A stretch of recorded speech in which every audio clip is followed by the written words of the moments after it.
नमस्कार. आजचा भाग खूपच इंटरेस्टिंग आहे. शौर्यला गोळी लागली ही बातमी आता सोशल मीडियावर व्हायरल झालेली असते.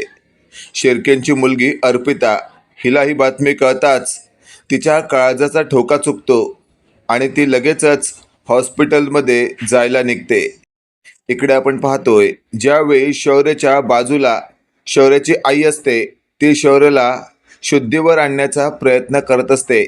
पण काही केल्या शौर्य शुद्धीवरच येत नसतो. ती हर्षवर्धनला म्हणत असते, काय हो, काहीतरी करा ना.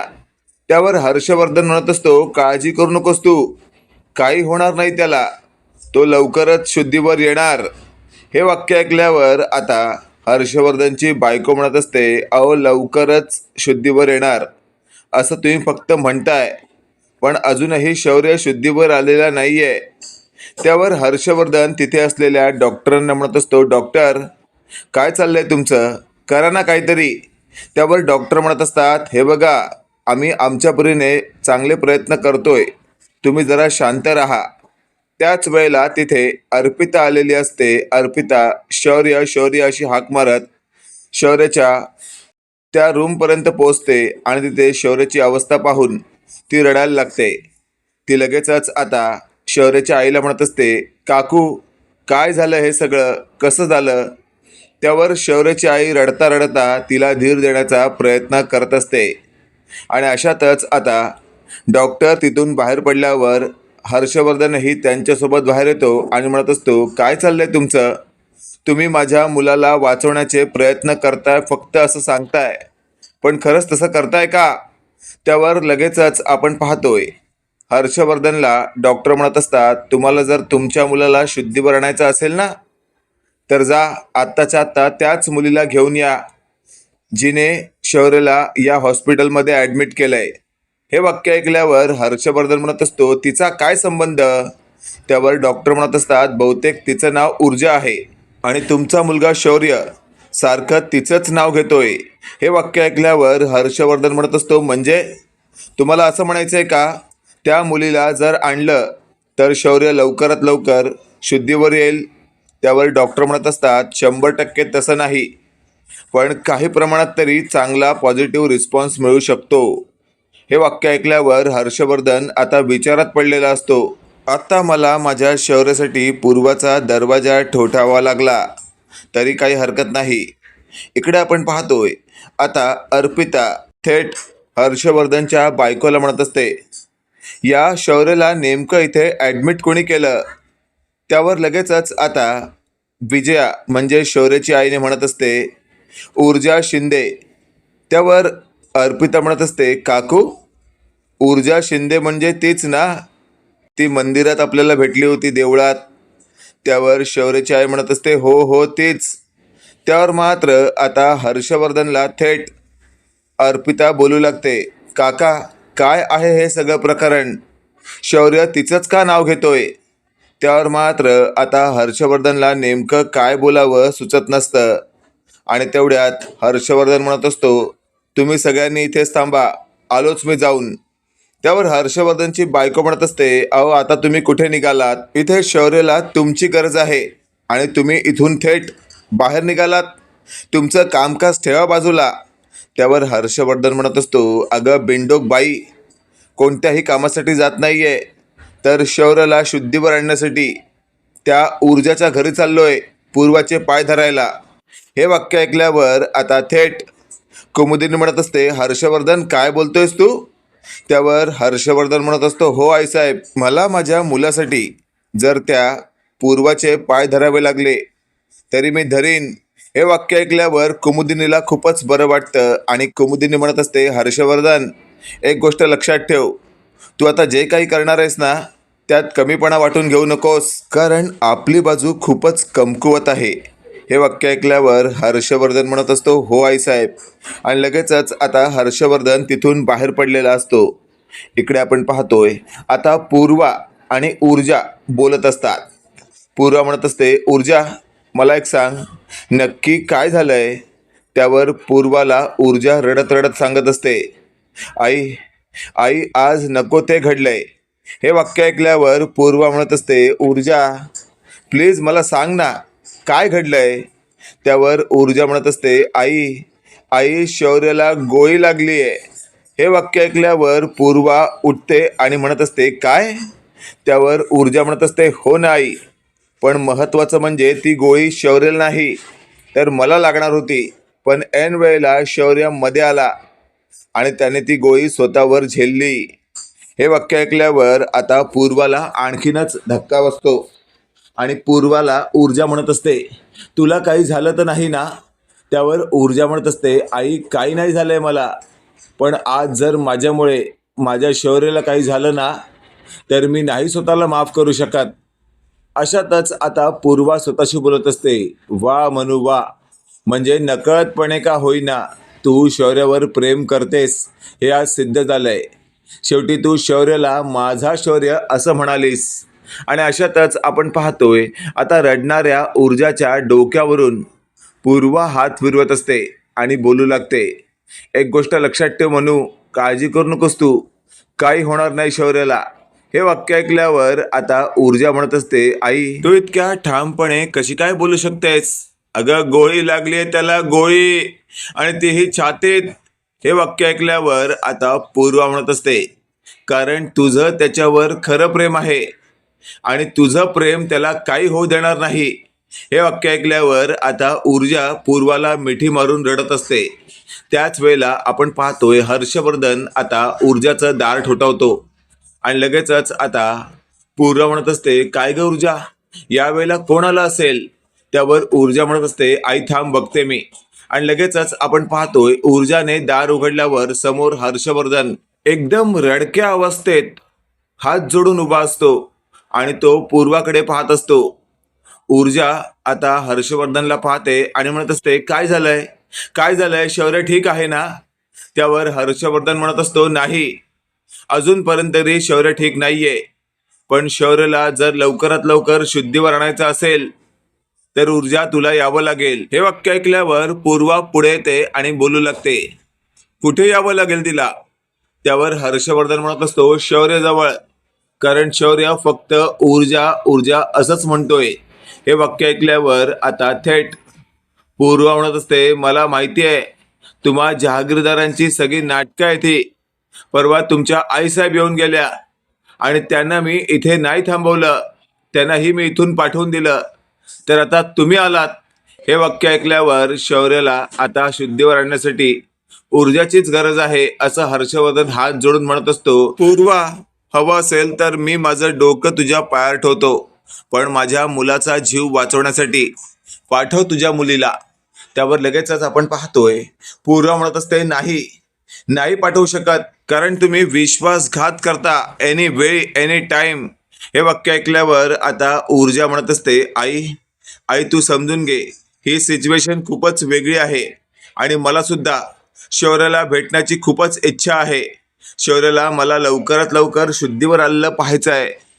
त्यावर ऊर्जाला पूर्वा म्हणत असते, हे बघ मनू, एक गोष्ट लक्षात ठेव, तुझ्या मनाची अवस्था समजू शकते मी, पण फार काळ तिथे थांबायचं नाही. एकदा का शौर्य शुद्धीवर आला का थेट घरी यायचं. त्यावर ऊर्जा म्हणत असते, हो आई. आणि लगेचच आता हर्षवर्धन ऊर्जाला म्हणत असतो, चल लवकर. आणि लगेचच ऊर्जा हर्षवर्धनच्या सोबत त्याच्या गाडीत बसून हॉस्पिटलला यायला निघालेली असते. इकडे आपण पाहतोय अर्पिता बाजूला असूनही शौर्य फक्त ऊर्जा ऊर्जा अशी हाक मारतोय.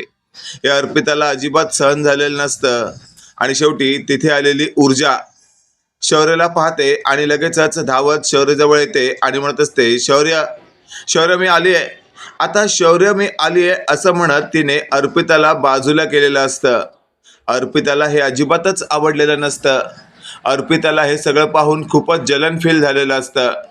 आणि तेवढ्यात ऊर्जाने शौर्याचा हात हातात घेतलेला असतो आणि ती त्याच्या डोक्यावरून हात फिरवत असते प्रेमाने. ऊर्जा हे सगळं करत असताना अर्पिता पाहते आणि अर्पिताची चांगलीच जळजळ झालेली असते. पण तेवढ्यात आपण पाहतोय तिथे कुमुदिनी ऊर्जाच्या बाजूला येते आणि बोलू लागते, ऊर्जा ऊर्जा शांत हो, काही होणार नाही शौर्याला, शौर्य लवकरच शुद्धीवर येईल, आता आलीस ना तू? त्यावर ऊर्जा म्हणत असते, कुमुदिनी मॅडम, खरं तर मी तुम्हाला सांगू का, शौर्यने जे काही केलंय ना ते एकदम चुकीचं केलं. त्याने असं करायला नको हवं होतं. त्यावर लगेचच आपण पाहतोय आता अर्पिता पुढे येते आणि म्हणत असते, आजी आजी मी बसू का शौर्याच्या बाजूला? त्यावर कुमुदिनी म्हणत असते, अगं तू बस, पण काय आहे ना, सध्या शौर्य फक्त ऊर्जा ऊर्जा असं म्हणतोय. त्यामुळे ऊर्जा शौर्याच्या बाजूला असणं खूपच गरजेचं आहे. आणि अशातच आता ऊर्जा जे काही करत असते ते या अर्पिताला अजिबातच सहन होत असतं. अर्पिताच्या अंगाचा तिळपापड झालेला असतो. पण तेवढ्यात हर्षवर्धनची बायको अर्पिताला म्हणत असते, काळजी करू नकोस तू. आता फक्त या ऊर्जाला एकदा का शौर्याला शुद्धीवर आणू दे, मग या ऊर्जाला इथून लगेच पाठवून देते मी. आणि त्यानंतर फक्त तूच माझ्या शौर्याच्या बाजूला बस. हे वाक्य ऐकल्यावर आता अर्पिताला बरं वाटतं. इकडे आपण पाहतोय आता हर्षवर्धनला फोन आलेला असतो. हो हर्षवर्धन सर, जरा पोलीस स्टेशनला येऊन सोडा की हो. त्यावर इन्स्पेक्टर गळगुट्टेने आता हर्षवर्धनला पोलीस स्टेशनला बोलवलेलं असतं. हर्षवर्धन म्हणत असतात, काय झालं इन्स्पेक्टर, तुम्ही त्या मारेकऱ्याला पकडलंय का? त्यावर इन्स्पेक्टर गळगुट्टे म्हणत असतात, हो हो, एक संशयित आरोपी सापडलाय मला. आता त्याची ओळख पटायची बाकी आहे. हे वाक्य ऐकल्यावर आता हर्षवर्धन थेट ऊर्जाला म्हणत असतो, ऊर्जा बाळा, येतेस का माझ्याबरोबर पोलीस स्टेशनला? एक संशयित आरोपी सापडलाय, त्याची एकदा ओळख पटली का काम होईल तुझं. त्यावर आता ऊर्जा म्हणत असते, ठीक आहे मी येते. आता ऊर्जा तिथून जाणार आणि मग मीच शौर्याच्या बाजूला बसणार असं अर्पिताला वाटत असतं. पण ऐन वेळेला ऊर्जा तिथून उठताना शौर्याने ऊर्जाचा हात धरलेला असतो आणि सगळ्यांनीच ते पाहिलेलं असतं. आता अर्पिताला हे खूपच वेदनादायक असतं, कारण तिचं स्वप्न भंग झालेलं असतं. अशातच आता ऊर्जा शौर्याचा हात सोडवण्याचा प्रयत्न करत असते, पण शौर्याने तो आणखीनच घट्ट धरलेला असतो. यातूनच आता कुमुदिनीला शौर्याच्या ऊर्जावरच्या प्रेमाची जाणीव झालेली असते आणि कुमुदिनी हर्षवर्धनला इशारा करून म्हणत असते, बघ बघ हर्षवर्धन, मला तुला नेमकं काय सांगायचं आहे, त्यामुळे तू जरासा आता चांगलं वाग. त्यावर अनिरुद्ध एकदमच बुचकळ्यात पडलेला असतो. इकडे आपण पाहतोय आता बराच वेळ झालेला असतो, पण शौर्य काही केल्या ऊर्जाचा हात सोडत नसतो. पण तेवढ्यात अनिरुद्ध म्हटलेला असतो, ठीक आहे ऊर्जा बाळा, तू बस इथे, मी जाऊन येतो पोलीस स्टेशनला. आणि मग अनिरुद्ध पोलीस स्टेशनमध्ये जायला निघतात. अशातच आता अर्पिता उठते. लगेचच ते बोलू लागते, ऊर्जा आता मला माझ्या शौर्याच्या बाजूला बसू दे. हे वाक्य ऐकल्यावर ऊर्जाला कळून चुकतं की शौर्याबरोबर या अर्पिताची सेटलमेंट घरातल्यांनी आधीच करून ठेवली आहे, म्हणून एवढी हक्कानेही बोलते. आणि तेवढ्यात ऊर्जा तिथून उठत असताना शौर्य मात्र ऊर्जाला उठू देत नसतो. हे पाहून मात्र आता या अर्पिताला कळून चुकलेलं असतं, आपली काडीचीही किंमत नाहीये शौर्याच्या नजरेत, त्यामुळे आपण शांत बसलेलं बरं. आणि लगेचच अर्पिता बाजूला जाऊन शांत बसते. अशातच आता ऊर्जा शौर्याच्या डोक्यावरून हात फिरवत असते आणि शेवटी हात फिरवता फिरवता शौर्याला शुद्ध येते. शौर्याला शुद्ध आल्यानंतर सगळेच खूप खुश होतात. अशातच आता ऊर्जा समोर असते आणि शौर्य लगेचच ऊर्जाला पाहतो आणि तो स्वतःशी बोलू लागतो, म्हणजे म्हणजे मी 2 दिवसापासून जो विचार करत होतो तो आता अंमलात आणला गेलाय तर. आणि अशातच आता शौर्याने फायनली आपल्या मनासारखं करण्यासाठी एक ट्रिक लावलेली असते आणि ती ट्रिक जवळजवळ पूर्ण झालेली असते. इकडे आपण पाहतोय आता रात्रीचा दिवस करून आणि दिवसाची रात्र करून विक्रांत या ऊर्जा शिंदेला संपवण्याचा जो काही प्लॅन करत असतो त्यात तो सपशेल अपयशी ठरलेला असतो.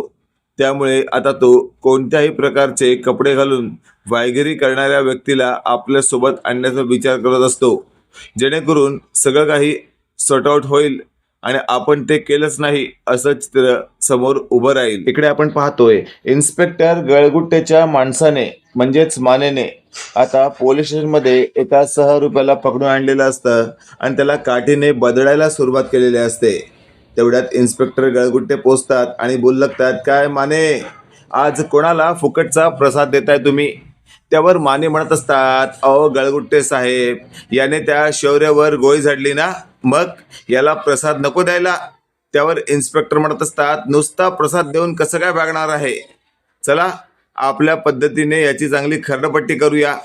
आणि अशातच आता मागचा पुढचा विचार न करता या पद्धतीचं काहीतरी वेगळं करण्यासाठी इन्स्पेक्टर गळगुट्टे चांगला पट्टा घेऊन येतात आणि त्या पट्ट्याने आता त्याला फोडून काढत असतात.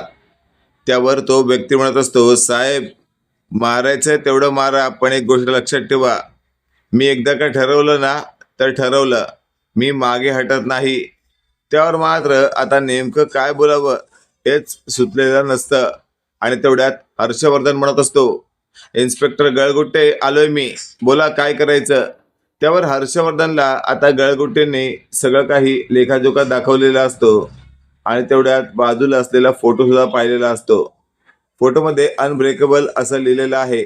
पण शेवटी या इन्स्पेक्टर गळगुट्टेने या शौर्याच्या शरीरावर गोळी डागणाऱ्या येड्याची चांगलीच उजळवांगडी गेलेली आहे. इकडे आपण पाहतोय आता तो व्यक्ती गपचूप बोलायला लागतो. त्याला कळून चुकतं की आपण जर काही बोललो नाही तर 3rd डिग्री आपल्यावर लावण्यात येईल आणि ती जर आपल्याला सहनच होणार नाही. त्यामुळे तो जमेल तसं बोलू लागतो, पण काहीच उपयोग होत नाही. शेवटी त्याला दुसऱ्या दिवशी स्वतःचं काय हवं असतं त्यावेळी त्याला सगळं खोलावंच लागतं. मित्रांनो, इथे तर कन्फर्म आहे की आता शौर्य शुद्धीवर येणारच आहे, पण तो अर्पितामुळे नाही तर ऑन अँड वन फक्त आपल्या ऊर्जामुळे. आणि ऊर्जाही खूप खुश आहे. खूप सारे